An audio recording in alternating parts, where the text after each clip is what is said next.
This is the 13th lecture in the course, The State of the United States Economy and Society.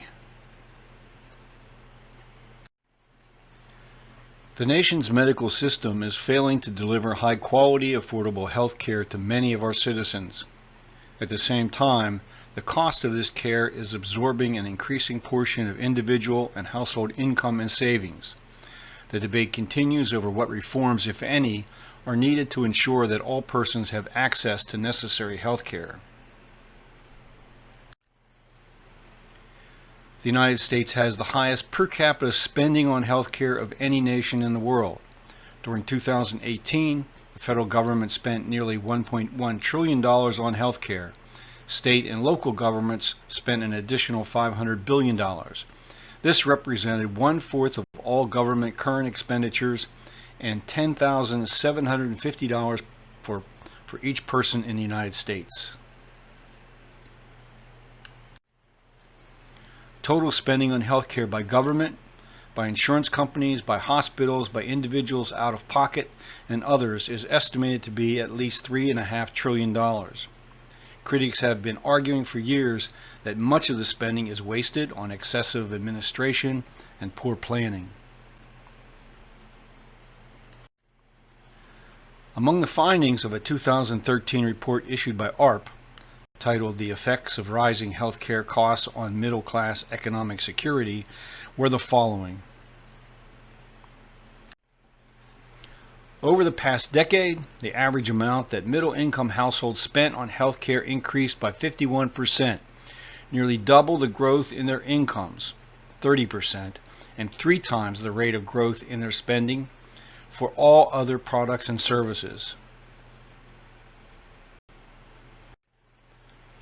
1 in 5 people are in families that have problems paying medical bills. Many of these families have experienced serious financial stress, such as problems paying for other necessities, for example, food, clothing, and housing, or medically related bankruptcy. Family caregivers providing unpaid assistance to family members needing long-term services and supports do so at a cost to their own economic security.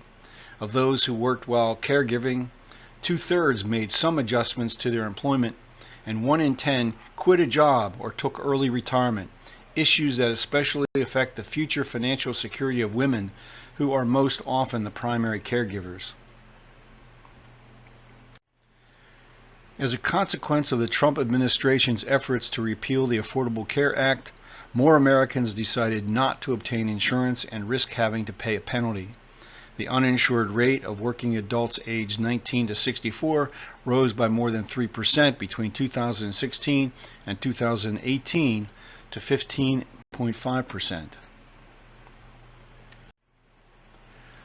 Almost everyone agrees that the healthcare system needs to be restructured. The cost keeps spiraling upward. The level of care is uneven around the country, and far too many people have poor health. However, there is no consensus, even among medical professionals, of what changes need to be made. Is the concept of a single-payer system cost-effective? And would it help or hinder the delivery of quality health care to everyone? An editorial published in 2016 in the American Journal of Public Health in favor of a single-payer system was signed by physicians from 48 states and the District of Columbia. Dr. Steffi Woolhander, a co-author of the editorial, who is a professor of public health at the City University of New York's Hunter College and lecturer at Harvard Medical School, commented as follows. We can continue down this harmful path, or even worse, take an alternative, free market route that would compound our problems. Or we can embrace the long overdue remedy that we know will work, the creation of publicly financed, non-profit, single-payer system that covers everybody. Today, we're saying we must quickly make that shift. Lives are literally at stake. Proposals from conservative think tanks and others on the right argue the case for what they see as choice and less direct involvement by the federal government. The Trump administration has taken many steps to weaken the ACA, even without repealing and replacing it. The main proposal put forward by Donald Trump is to shift payments for Medicaid to block grants to states. The Yale School of Public Health issued this in response. Trump's proposals, based on Paul Ryan's plan, will cut Medicaid, eliminate exchanges, make health insurance much more expensive for those with pre-existing conditions, and move towards Medicare privatization. Trump's proposals do not provide a convincing alternative to Obamacare that would ensure that all Americans have access to affordable health insurance. The Trump administration put forward two proposed changes in the rules designed to loosen regulations governing health plans. One is to expand the availability of short-term coverage plans that last less than a year.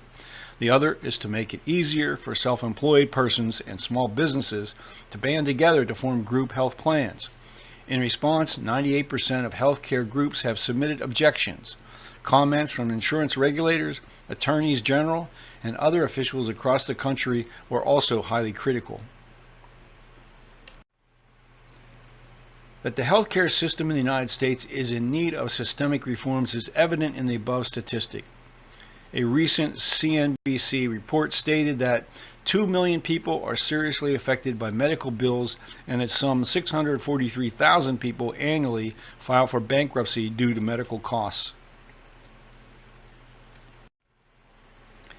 And of course, there is the ongoing problem of quality of care. The National Quality Forum, an organization working to improve the quality of health care in the United States, finds that the challenge is huge. Recent studies have indicated that American adults receive recommended care only about 55% of the time, that disparities exist in the way care is delivered to racial and ethnic minorities, and that 30% of health care spending is wasteful and produces no value to the patient. Of course, the stress on our healthcare delivery system would be far less if only Americans took more responsibility for our own health. The type and quantity of food we consume is a major factor causing obesity, diabetes, and heart disease. Current statistics indicate that over 7% of all U.S. adults have an alcohol use disorder. Alcohol sales in 2018 totaled $253.8 billion, even as average consumption has declined slightly. Despite the volume of evidence confirming the health risks of consuming tobacco products, sales continue at a tragically high level. During 2017, nearly 250 billion cigarettes were sold in the United States, a decline from 2016. However, the sales of e-cigarettes continues to increase. The American Cancer Society reports that more than 480,000 people in the U.S. die from illnesses related to tobacco use. This is more than alcohol, automobile collisions, HIV, guns, and illegal drugs combined.